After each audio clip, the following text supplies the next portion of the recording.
नमस्कार पिंटू जी, मैं XYZ bank से बात कर रहा हूँ।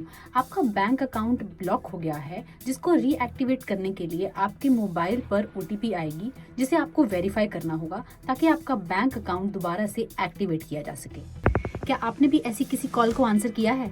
ये ऑनलाइन फ्रॉड है और ऐसे कई हजारों बदलते तरीके हर रोज इस्तेमाल होते हैं ऑनलाइन फ्रॉड होने के लिए। इन ऑनलाइन फ्रॉड्स का एक ही एम होता है, या तो आपका फाइनेंशियल लॉस करना, आपका सोशल डिफेमेशन यानी कि आपकी इमेज बिगाड़ना, या आपका डेटा और इंफॉर्मेशन लीक करना।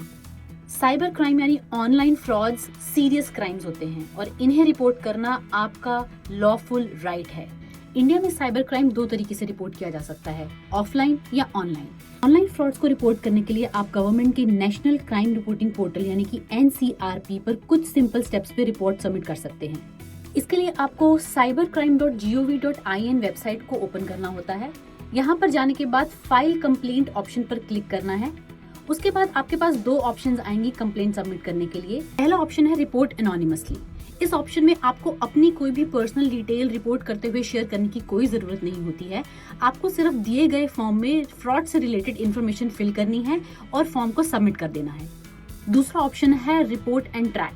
इस ऑप्शन में आपको पहले लॉगिन करना होता है अपने पर्सनल डिटेल्स यानी कि मोबाइल नंबर और ईमेल आईडी के साथ, जिसका पर्पस ये है कि इसके बाद जब रिपोर्ट सबमिट हो जाती है तो आप अपने रजिस्टर्ड मोबाइल नंबर और ईमेल आईडी से उस रिपोर्ट को ट्रैक कर सकते हैं।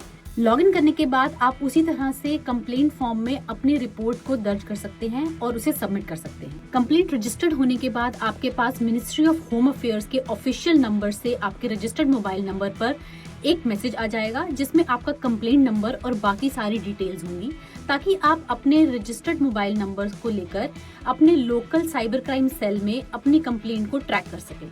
इसके अलावा अगर आप अपनी कंप्लेंट कॉल पर ही रजिस्टर करना चाहते हैं तो आप NCRP के हेल्पलाइन नंबर 1930 पर कॉल करके भी अपनी रिपोर्ट सबमिट कर सकते हैं। ऑफलाइन रिपोर्ट करवाने के लिए आप अपने लोकल पुलिस स्टेशन के साइबर सेल में रिपोर्ट कर सकते हैं या फिर फर्स्ट इन्फॉर्मेशन रिपोर्ट यानी कि FIR भी करवा सकते हैं। आपका इमीडिएट एक्शन लेना आपके फ्रॉड से हुए नुकसान को कई हद तक कम कर सकता है, इसलिए ऑनलाइन फ्रॉड होने के बाद जल्द से जल्द रिपोर्ट करवाएं। आपने या आपके आसपास के लोगों में किसी ने भी ऑनलाइन फ्रॉड को कैसे हैंडल किया है, अगर वो आप चाहें तो हमारे साथ कमेंट सेक्शन में शेयर कर सकते हैं, जिससे कि इन फ्रॉड्स के लिए अवेयरनेस बढ़ सके।